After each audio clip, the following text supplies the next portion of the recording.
নবী জনাবে মুহাম্মদুর রাসূলুল্লাহ সাল্লাল্লাহু তাআলা আলাইহি ওয়াসাল্লাম নবী আমার সাহাবাদেরকে সম্মুখে রেখে ডাক দিয়ে বলেন, ওগো আমার সাহাবারা তোমরা শুনে নাও, ওগো আমার উম্মতিরা তোমরা শুনে নাও, যেই ব্যক্তি যেই নারী জান্নাতবাসী হয়ে যাবে গো শুনে নাও, তোমাদের কুর্তা, তোমাদের শ্রেণী, তোমাদের ময়লা জয়লা হবে না, তোমাদেরকে ধৌত করতে হবে না। আমার রাসূল যে কেউ যদি জান্নাত পেতে চাও তো আমার সুন্নাত মোতাবেক চলো। আল্লাহ যে ফরজ নামাজ আমাদের সম্মুখে দিয়েছেন কায়েম করার জন্য, ফরজ নামাজ কায়েম করো। আমার রাসূল কারীম সাল্লাল্লাহু আলাইহি ওয়াসাল্লাম বলেছেন, আমি রাসূল তোমাদের জন্য সুপারিশ করে তোমাদেরকে জান্নাতে নিয়ে যাব। জোরে বলুন না একবার সুবহানাল্লাহ। ভাইরা আমার, বাবা জীবনেরাও, আল্লাহর নবীজি জনাবে মুহাম্মদুর রাসূলুল্লাহ সাল্লাল্লাহু তাআলা আলাইহি ওয়াসাল্লাম নবী আমার সাহাবাদেরকে ডাক দিয়ে বলেন, ওগো আমার সাহাবারা শুনে নাও, ওগো আমার উম্মতিরা তোমরা শুনে নাও, তোমরা যদি জান্নাতবাসী হয়ে যাও, তোমরা যদি জান্নাতি হয়ে যাও, তোমাদের জান্নাতের মধ্যে আর কোনো টেনশন থাকবে না। এই বিরাদার ইসলাম, তোমরা যে দুনিয়ার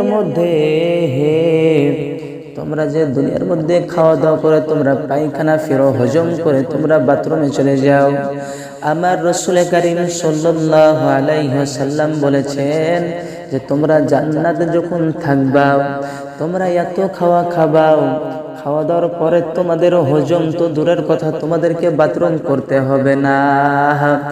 আল্লাহ এমন একটা রহমতের ঢেকুর দিবে বাবা, সেই ঢেকুরের কারণে তোমার পুরো পেটটা ফাঁকা হয়ে যাবে, তোমার পুরো ক্ষুধার্ত লেগে যাবে, আবার তুমি খাবা।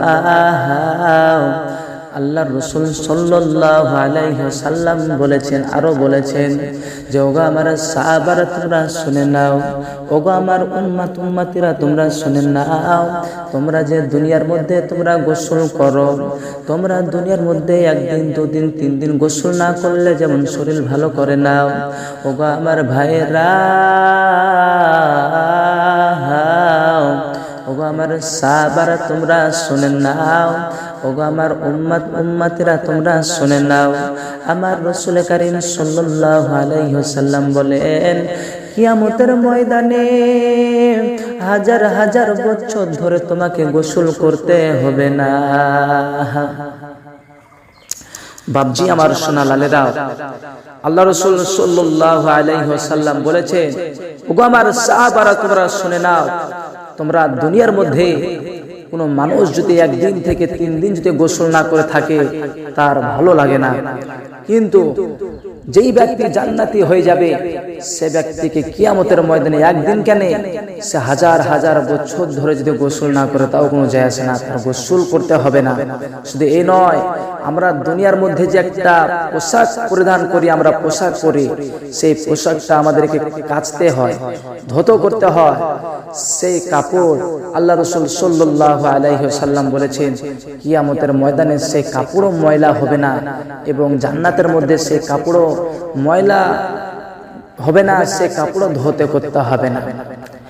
ভাইরা আমার, বাবা জীবনেরাও, আমার নবী তোমার নবী সারা বিশ্বের নবী জনাবে মুহাম্মদুর রাসূলুল্লাহ সাল্লাল্লাহু তাআলা আলাইহি ওয়াসাল্লাম নবী আমার সাহাবাদেরকে সম্মুখে রেখে ডাক দিয়ে বলেন, ওগো আমার সাহাবারা তোমরা শুনে নাও, ওগো আমার উম্মতিরা তোমরা শুনে নাও, যেই ব্যক্তি যেই নারী জান্নাতবাসী হয়ে যাবে গো শুনে নাও, তোমাদের কুর্তা, তোমাদের শ্রেণী, তোমাদের ময়লা জয়লা হবে না, তোমাদেরকে ধৌত করতে হবে না। আমার রাসূল কারীম সাল্লাল্লাহু আলাইহি ওয়াসাল্লাম বলেছেন, শুধু এই নয়, তোমরা যে দুনিয়ার মধ্যে তোমরা নিত্যানতুন ফল তোমরা কিনে তোমরা খাও, তোমরা খরিদ করে নাও, খরিদ করে নেওয়ার পর তোমরা নিজে কিনে সেটা তোমরা খাওয়া দাওয়া করো। আমার রাসূল কারীম সাল্লাল্লাহু আলাইহি ওয়াসাল্লাম বলেন, শুধু এই নয়, তোমরা পায়ে হেঁটে গিয়ে কিংবা তোমরা গাড়িতে করে গিয়ে তোমরা সেই ফলগুলোকে তোমরা কিনে নিয়ে এসে তোমরা খাওয়া দাওয়া করো। আমার রাসূল কারীম সাল্লাল্লাহু আলাইহি ওয়াসাল্লাম বলেছেন যে ওগো আমার সাহাবারা তোমরা শুনে নাও, ওগো আমার উম্মতিরা তোমরা শুনে নাও, তোমরা কিয়ামত জান্নাতের মধ্যে তোমাদেরকে ফল কিনতে যেতে হবে না, খাবারের জন্য তোমাদেরকে কষ্ট করতে হবে না, তোমরা শুধু জাস্ট মুখে একবার অর্ডার করবা, যেই ফলটা খাবা সেই ফলটা বাবা দুনিয়ার যেই ফলগুলো সেই ফলগুলোর চাইতে 7 গুণ দামি ফল তোমার মুখের সামনে এসে হাজির হয়ে যাবে বাবা। ভাবছি আমার সোনা লালেরা, আমার বিশ্ব নবী জনাবে মুহাম্মদুর রাসূলুল্লাহ সাল্লাল্লাহু আলাইহি সাল্লাম শুধু এই কথাই বলেন না, আরো বলেছেন, ওগো আমার উম্মতিরা তোমরা শুনে নাও, ওগো আমার সাহাবারা তোমরা শুনে নাও, দুনিয়াতে তোমরা বাপ মাকে ভুলে যাও একটা স্ত্রীর জন্য, মাত্র একদিন সৌন্দর্যের জন্য সেই সুন্দরের মায়া তোমরা ভুলতে পারো না, কিন্তু ওগো আমার সাহাবারা, ওগো আমার উম্মতিরা শুনে নাও, জান্নাতের মধ্যে আল্লাহ তাআলা যে জান্নাতি ব্যক্তি হবে তাকে ৭৪টা করে হুর দিবে, অর্থাৎ ৭৪টা স্ত্রী তাকে দেওয়া হবে। বলা হয়েছে সেই হুরগুলি এত সুন্দর, সেই হুরগুলো যদি আসমান ভিদ করে যদি একটি আঙ্গুল বের করে দেয় তো বলা হয়েছে পুরো দুনিয়াটা পুরো তামা তামা হয়ে যাবে, এরকম সৌন্দর্য বলা হয়েছে। বাবজি আমার সোনা লালেরা, আরো বলা হয়েছে যে জান্নাতের হুরেরা যদি আসমান ভেদ করে যদি থুতু ফেলে দেয় সমুদ্রের মধ্যে তো বলা হয়েছে সেই সমুদ্রের পানি এক ফোঁটা থুতু ফেলে দিলে সে পুরো সমুদ্রের পানি বলা হয়েছে পুরো মধুর ন্যায় মিষ্টি হয়ে যাবে, সুস্বাদু হয়ে যাবে। বলুন না একবার সুবহানাল্লাহ। আজ আপনি আমি বিবেক করে দেখুন, আপনার স্ত্রী একদিন যদি থুতু ফেলে দেয়, সেই থুতুকে আপনি চেটে খেতে মন যাবে? মন যাবে না, এত দুর্গন্ধ মুখের। কিন্তু আমার রাসূল কারীম সাল্লাল্লাহু আলাইহি সাল্লাম বলেছেন, দুনিয়াতে তোমার একটা স্ত্রী আর তুমি জান্নাতি হয়ে গেলে, তোমার জান্নাতের মধ্যে তোমার ৭৪টা স্ত্রী তোমাকে দেওয়া হবে। আরো এ নয়, আরো রাসূল কারীম সাল্লাল্লাহু আলাইহি সাল্লাম বলেছেন, ভাইরা আমার, বাবা জীবনেরাও, আল্লাহর নবী জি জনাবে মুহাম্মদুর রাসূলুল্লাহ সাল্লাল্লাহু তাআলা আলাইহি ওয়াসাল্লাম নবী আমার সাহাবাদেরকে ডাক দিয়ে বললেন, ওগো আমার সাহাবারা তোমরা শুনে নাও, ওগো আমার উম্মতি তোমরা শুনে নাও, কিয়ামতের ময়দানে যেই ব্যক্তি জান্নাতি হয়ে যাবে সেই ব্যক্তিকে জান্নাতের মধ্যে ৭৪টা করে হুর দেওয়া হবে, ৭৪টা করে স্ত্রী দেওয়া হবে। আমার রাসূল কারীম সাল্লাল্লাহু আলাইহি ওয়াসাল্লাম এও বলেন, বাবা যে তোমাদেরকে ৭৪টা হুর দেওয়া হবে, তার সাথে একটা ফাও দেওয়া হবে।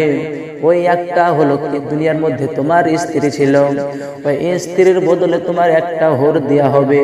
হাদিস পাকের মধ্যে পাওয়া যায়, আল্লাহ পাক যেই ৭৪টা হুর তোমাকে সর্বপ্রথম দিবে, ওই ৭৪টার চাইতে ৭ গুণ বেশি সুন্দর ওই হুরটা। জোরে বলুন না একবার সুবহানাল্লাহ।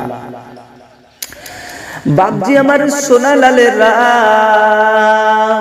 আমার রাসূল কারীম সাল্লাল্লাহু আলাইহি ওয়াসাল্লাম বলেন যে তোমরা দুনিয়ার মধ্যে যদি আল্লাহর ইবাদত করে যাও, দুনিয়ার মধ্যে যদি আল্লাহর খিদমত করে যাও, আল্লাহর গোলামি যদি করে যেতে পারো, ভাইরা আমার বাবা জীবনেরাও, আল্লাহ রাসূল সাল্লাল্লাহু আলাইহি ওয়াসাল্লামের যদি তোমরা উম্মতি হয়ে যেতে পারো বাবা, আল্লাহ রাসূলের মোতাবেক যদি শুনে তোমরা আমল করে যদি যেতে পারো তোমরা, আমার রাসূল কারীম সাল্লাল্লাহু আলাইহি ওয়াসাল্লাম বলেন তোমার জন্য ইহকাল এবং পরকাল কামিয়াবি হয়ে যাবে। বলুন না একবার সুবহানাল্লাহ। বাপজি আমার সোনা লালেরা, আমরাকে যদি জান্নাত পেতে হয় আমরাকে সব কিছু আমাদেরকে পালন করে চলতে হবে। আজ আপনি আমি দেখুন, দুনিয়ার মধ্যে আপনার আমার অসুখের কোনো শেষ নাই, কিন্তু আমার রাসূল কারীম সাল্লাল্লাহু আলাইহি ওয়াসাল্লাম বলেছেন জান্নাতের মধ্যে তোমার কোনো অসুখ থাকবে না, জান্নাতের মধ্যে তোমার কোনো অসুখ থাকবে না। আমার বিশ্ব নবী জনাবে মুহাম্মদুর রাসূলুল্লাহ সাল্লাল্লাহু আলাইহি সাল্লাম বলেন কিসের জন্য অসুখ থাকবে না? ভাইরা আমার, বাবা জীবনেরা, আমার নবী তোমার নবী সারা বিশ্বের নবী জনাবে মুহাম্মদুর রাসূলুল্লাহ সাল্লাল্লাহু তাআলা আলাইহি ওয়াসাল্লাম বলেন তোমাদের শরীরে এর জন্য অসুখ থাকবে না। আমার বিশ্ব নবী ডাক দিয়ে বলেন, ওগো আমার সাহাবারা তোমরা শুনে নাও, ওগো আমার উম্মতিরা তোমরা শুনে নাও। সেই জন্য তোমাদেরকে বলি, তোমরা যখন জান্নাতের মধ্যে প্রবেশ করবে, জান্নাতের দরজার সামনে তোমাদেরকে এমন একটা পানি দিয়ে গোসল করে দেওয়া হবে বাবা। সেই পানিটা দিয়ে গোসল করে দেওয়ার জন্য তোমাকে জান্নাতের মধ্যে গোসল করতে হবে না, বাথরুম করতে হবে না, তোমার শরীরের ময়লা হবে না, গোসল করতে হবে না, তোমার কুর্তা শিরনি তোমাকে কাচতে হবে না, ময়লা জয়লা হবে না, এবং তোমার শরীরের মধ্যে কোনো অসুখ হবে না। ওগো আমার ভাইরা, আমার বাবা জীবনেরাও, সব চাইতে বড় কথা হলো বাবা, তোমরা যে দুনিয়ার মধ্যে স্বামী স্ত্রী তোমরা মিলন করো, স্বামী স্ত্রী মিলন করার পর যে তোমাদের বীর্য বেরিয়ে যায়, নাপাক হয়ে যাও তোমরা, খোদার কসম করে বলি, আমার রাসূল কারীম সাল্লাল্লাহু আলাইহি ওয়াসাল্লাম বলেছেন কিয়ামতের ময়দানে জান্নাতের মধ্যে তুমি যত মিলন করবা তোমার কোনো বীর্য বের হবে না। ও আমার ভাইরা, আমার বাবা জীবনেরা, আমার নবী করিম সাল্লাল্লাহু আলাইহি ওয়াসাল্লাম বলেন, যোগা আমার সাহাবারা তোমরা শুনে নাও, ওগো আমার উম্মতিরা তোমরা শুনে নাও, তোমরা যদি দুনিয়ার মধ্যে তোমরা যদি ভালো কাজ করতে চাও, আমার সুন্নাত মোতাবেক চলো তোমরা, এবং আমার আল্লাহ তাআলা যে তোমাদেরকে 5 ওয়াক্ত নামাজ দিয়েছেন, তোমাদের সম্মুখে কোরআন পাঠিয়েছেন, তোমরা বেশি বেশি করে কোরআনের সম্মান করো, কোরআন তেলাওয়াত করো, এবং তোমরা 5 ওয়াক্ত নামাজ কায়েম করো, তোমরা পিতা মাতার খিদমত করো। আমার রাসূল কারীম সাল্লাল্লাহু আলাইহি ওয়াসাল্লাম বলেন যে পিতা মাতার খিদমত করলো সে আমাকে স্বয়ং খুশি করে দিল, আর আমি রাসূল যদি খুশি হয়ে যাই আমার আল্লাহ খুশি হয়ে যাবে, আর আমার আল্লাহ খুশি হয়ে গেল মানে তুমি জান্নাত পেয়ে যাবা। বাবজি আমার সোনা লালেরা, তাই বলি যে তোমরা রাসূল কারীম সাল্লাল্লাহু আলাইহি সাল্লামের সুন্নাত মোতাবেক চলো এবং আল্লাহ তাআলার হুকুম পালন করো, দেখবা আল্লাহ তাআলা আমাদেরকে কিয়ামতের ময়দানে জান্নাতবাসী করে দিবে। বলুন না একবার সুবহানাল্লাহ। ওয়া আখিরি দাওয়ানা আনিল হামদুলিল্লাহি রাব্বিল আলামিন। আসসালামু আলাইকুম ওয়া রাহমাতুল্লাহি ওয়া বারাকাতুহু।